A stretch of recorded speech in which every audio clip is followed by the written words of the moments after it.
So what if the creaking in your knees when you stand up isn't actually, a sign that you're just getting old? Right, like it's some inevitable calendar thing. Yeah, exactly. What if it's actually a warning that your joints are, like, literally dying of thirst? It's a striking way to look at it, but medically speaking, it's incredibly accurate. Really? Oh, yeah. We've been completely conditioned to think of joint pain as just, well, as a time problem, right? When in reality, it's highly mechanical. And that subtle shift is kind of what we're tackling today. Because, you know the feeling, right? To the person listening right now, it's not like you wake up one day on your 50th birthday and the switch just flips. No, it's never overnight. Right. Yeah. It's this quiet, almost um, invisible negotiation you start having with your own body. Like you look at a flight of stairs and there's just, That half second of hesitation. yes, Yeah. that hesitation. Or you think about, getting down on the floor to play with your grandkids and your brain automatically fast forwards to the exact mechanics of like how you're going to pull yourself back up. It's a very real mental calculus. We just start editing our lives based on what our joints will tolerate on any given day. Exactly. And getting older is inevitable, obviously, but giving up the activities you love, losing that feeling of freedom in your own body, that doesn't have to be. Absolutely not. So whether you're prepping for a demanding physical hobby or you just want to handle your daily tasks without wincing every time you drop your keys, this deep dive is tailored specifically for you. And we have some really fantastic sources for this today. We do. Yeah. We're pulling from some fascinating source material. It's a section titled Biodynamics for Active Aging, Staying Flexible After 50, and that's from the larger work, Joint Genesis, Mastering Mobility and Active Aging After 50. Which is such a relevant text right now. It really fundamentally challenges the default narrative we have about aging and physical decline. Totally. So our mission for this deep dive is to uncover the actual mechanical reasons behind age-related joint stiffness. We want to get past that generic, oh, well, you're just getting older shrug. Right, the shrug. Yeah, and we want to extract practical, actionable insights from these sources to help you maintain your mobility, your independence, and your confidence after 50. So, okay, let's unpack this. Because usually when society talks about aging well, the spotlight is aggressively pointed at, like heart health or brain health or weight management. Yeah, that's the standard triad. Right. And mobility kind of gets treated like the unsung hero or, honestly worse, just a lost cause. Which is, frankly, a profound oversight by the medical community and the culture at large, really. The source material makes a compelling case right out of the gate here. What's the main argument? That aging well isn't just about extending your lifespan. It's about your health span. Health span, I like that. Right. It's maintaining the flexibility and the confidence to actually use your body. Because without mobility, all those other health metrics you mentioned, they become exponentially harder to maintain. Okay, but let me push back a little on the priority here. Sure, go ahead. If I'm looking at the hierarchy of aging, isn't making sure my heart is pumping well or that my brain is sharp, like fundamentally more critical than whether my left knee creaks when I stand up? Well, if we connect this to the bigger picture, your heart and your brain don't exist in a vacuum. Fair point. Think of your body as a highly connected city. If joint stiffness is like a slowly closing blast door, it's gradually cutting you off from the activities that keep the rest of the city alive. Oh, I see where you're going with this. Right. How do you maintain cardiovascular health? By elevating your heart rate through movement. Yeah. If your knee prevents you from walking comfortably, your heart misses out on that crucial exercise. And cognitive health. Neuroscientists consistently point to novel environments, social connection, and, engaging with the physical world as vital for brain plasticity. Oh, wow. So if you can't move, your world shrinks. Exactly. If joint discomfort causes you to quietly avoid social events or stop traveling or give up your hobbies, your cognitive environment shrinks right alongside your physical one. Mobility is the linchpin. It's the infrastructure that allows you to support all the rest of your biological systems. That shrinking world concept is terrifying, honestly. It really is. And the text points out how insidious the early signs of this are, right? Like it's feeling stiff in the morning or tightness after you've been sitting on the couch for a movie. Or that slight grinding sensation. Exactly. It happens so gradually over years that you just, you kind of accept it as your new normal. And that acceptance leads to a hidden toll the source emphasizes heavily, the emotional side. Yeah, this part hit hard for me. It's not just physical pain. It's a profound loss of confidence. People quietly avoid activities. They stop gardening, they stop hiking, they don't get out on the dance floor at a wedding. Right. They don't make a big announcement about it, they just withdraw. And that withdrawal feeds what the book calls the cycle. Oh, the cycle of stiffness is a complete trap. How does the text break that down? Well, joint stiffness begins to interfere with your movement, right? So because moving is slightly uncomfortable, you unintentionally become less active. You take the elevator instead of the stairs. Exactly. But taking the elevator means less movement, which the text argues leads directly to reduced flexibility, weaker surrounding muscles, and lower overall energy. So you're losing the support structure around the joint. Yes. And because those stabilizing muscles are weaker and your joints are moving less, you experience even more stiffness. The cycle just feeds itself. Wow, precisely. So if mobility is the foundation of your health span and this cycle of stiffness is the thing destroying that foundation, we really have to look at the root cause. Like, why is that stiffness happening in the first place? And the sources reveal a major paradigm shift here. Right. It's not just some abstract concept of time cursing you with bad knees. Yeah. Here's where it gets really interesting. Researchers are challenging the assumption that stiffness is just a toll you pay for getting older. The text explains that joint comfort and flexibility are heavily connected to two very tangible physical things. Joint lubrication and hydration. Yes, it's a mechanical issue at its core. You know, I was reading this and I immediately thought of like a car engine. Okay, I can see that. Like if you have a car that's 20 years old and the engine starts grinding and smoking, you don't just say, well, the car is old, engines just grind when they get old. Right, you'd be a terrible mechanic. Exactly. No, you check the oil. The physical parts of the engine, the pistons, the cylinders, they are still there, perfectly intact. But without the oil, without that lubrication, the friction makes everything heat up, grind together, and eventually seize up completely. It's a great visual, but what's fascinating here is where your car analogy actually breaks down. Oh, really? How so? Well, a car engine can't manufacture its own oil while sitting in the garage. If it's dry, it's dry. The human body, on the other hand, is a dynamic living system that actually responds to its environment. Modern joint care understands that we have to address this root issue of hydration, but we have to do it by working with the body's own systems. Okay, break that down for me. How does the body oil its own engine? Healthy joints, whether we're talking about your knees, hips, shoulders, or your hands, they rely entirely on cushioning fluids, specifically something called synovial fluid, Synovial fluid, right? and smooth cartilage surfaces to move freely. But here is the biological quirk. Cartilage doesn't have a blood supply. Wait, really? It doesn't get blood? No.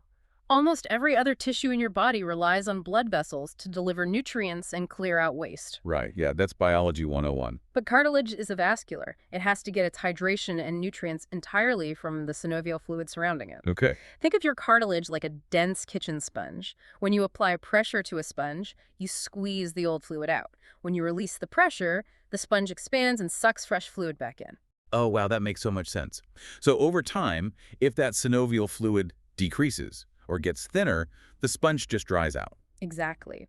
The text notes that over time, due to a mix of lifestyle factors and aging, this natural lubrication and the thickness of that fluid decreases. So the joints begin to feel dry and tight. Yeah. The smooth, effortless movement we take for granted in our 20s is replaced by literal physical friction. It's a dehydration of the joint mechanism. And, understanding this marks a massive shift in how we approach aging. For decades, the standard medical response to this grinding was essentially to just prescribe painkillers. Right, basically turning up the radio so you couldn't hear the engine noise. Exactly. We just use temporary fixes. Yeah. But modern joint care, as highlighted in these excerpts, recognizes the need to address the root issue, getting hydration and lubrication back into the joint capsule itself. Which brings us to the proactive toolkit the source material provides. Because if we understand the mechanics of the dry sponge, the question is, how do we rehydrate it? Right.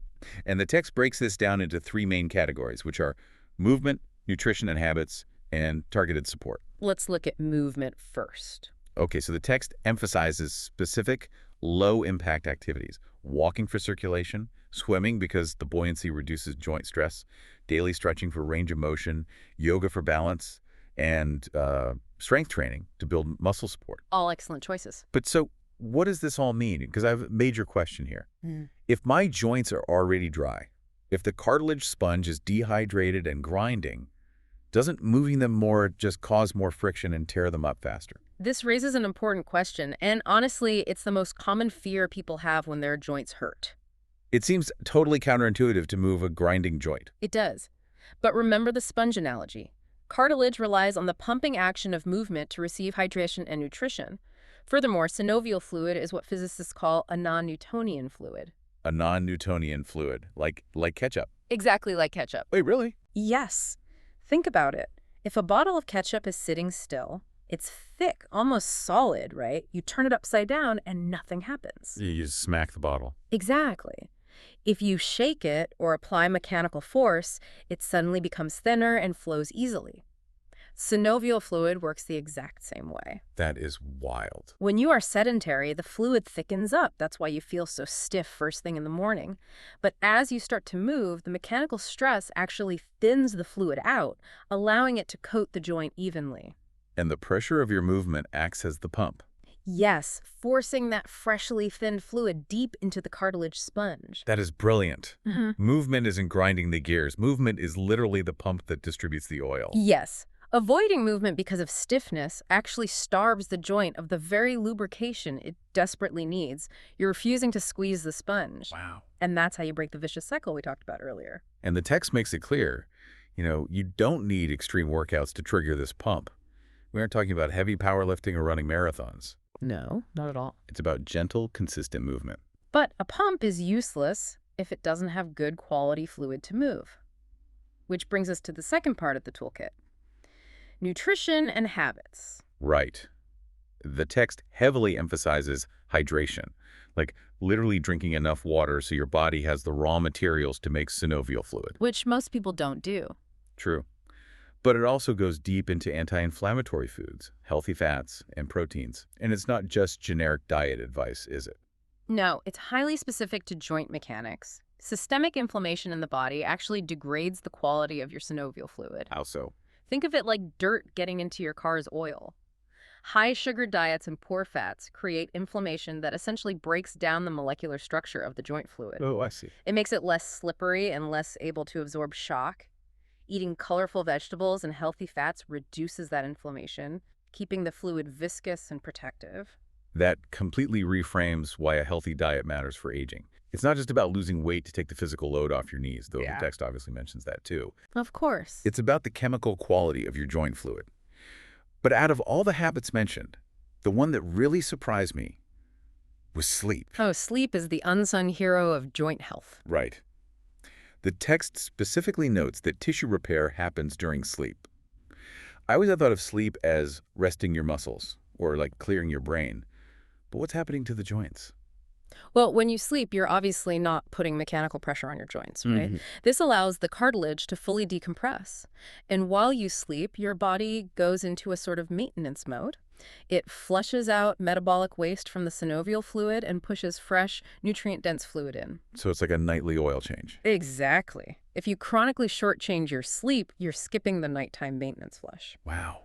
So poor sleep is directly contributing to a dry joint. That actually leads us perfectly into the third part of the toolkit, targeted support. Right. Because the text argues that sometimes, even with good diet and movement, the body's natural production of these lubricating molecules just declines with age anyway. And that's where they introduce Biodynamix joint genesis. Yes. The author's argument here is that lifestyle changes aren't always enough to overcome that age-related decline in natural lubrication. The text proposes this supplement as a targeted solution. According to the source, it's doctor-formulated and inspired by Ivy League research. But reading this through the mechanical lens we just established, the rationale they present makes a lot of sense. It aligns with the biology. Yeah, the text claims the formula was designed specifically to work at the root level, supporting the body's natural lubrication processes rather than just, temporarily masking pain. It's framed as an attempt to restock the raw materials the body needs to keep that synovial fluid thick and protective.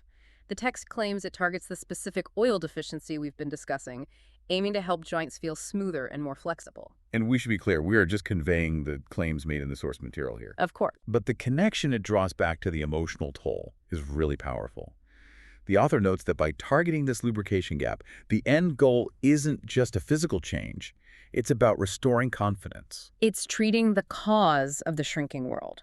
Yes. When your joints feel flexible and supported, as the text states, it becomes easier to stay independent, keep exercising, and remain socially active.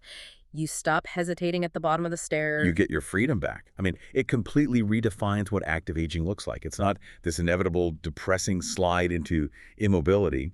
With the right daily habits, gentle movement to act as a fluid pump, and targeted lubrication support, adults can keep living energetic, active lives well into their later years. It's a highly empowering perspective. It really is. But, looking at all these pieces synthesized together, the necessity of movement as a pump, the critical role of sleep for flushing out waste, and the absolute detriment of prolonged sitting to the cartilage sponge. Yeah. It leaves me with a rather concerning thought regarding our broader culture. What do you mean? Well, the source highlights how crucial these mechanical factors are for aging joints. But think about our modern lifestyle right now, regardless of age. We are increasingly sedentary. That's true. We spend 8 to 10 hours a day staring at screens, sitting in ergonomic chairs, completely immobile, and we proudly sacrifice sleep for productivity or, binge watching television. Right, so we're not moving, so we aren't pumping the fluid. Exactly. And we aren't sleeping, so we aren't flushing the waste. Precisely. If our cartilage relies so heavily on continuous, gentle movement and proper restorative sleep to stay hydrated and lubricated, Oh, I see where you're going. how much is this modern, sedentary, screen-heavy lifestyle quietly dehydrating our joints right now? Are we accelerating this aging process in our 30s and 40s, drying out our own engines long before we even hit 50? Wow. That is a heavy but incredibly important question to consider. Are we setting the trap of the stiff joint cycle for ourselves decades in advance? It's entirely possible. Honestly, knowing that my cartilage is acting like a dried-out sponge right now really makes me want to stand up and go for a brisk walk. I highly recommend it. Get that non-Newtonian fluid flowing. On that note, we're going to leave you to ponder that one. Take a moment right now, stand up, do a quick stretch, go drink a tall glass of water, and whatever you do, keep that engine lubricated. Thank you so much for joining us on this deep dive into the mechanics of active aging. We'll catch you on the next one.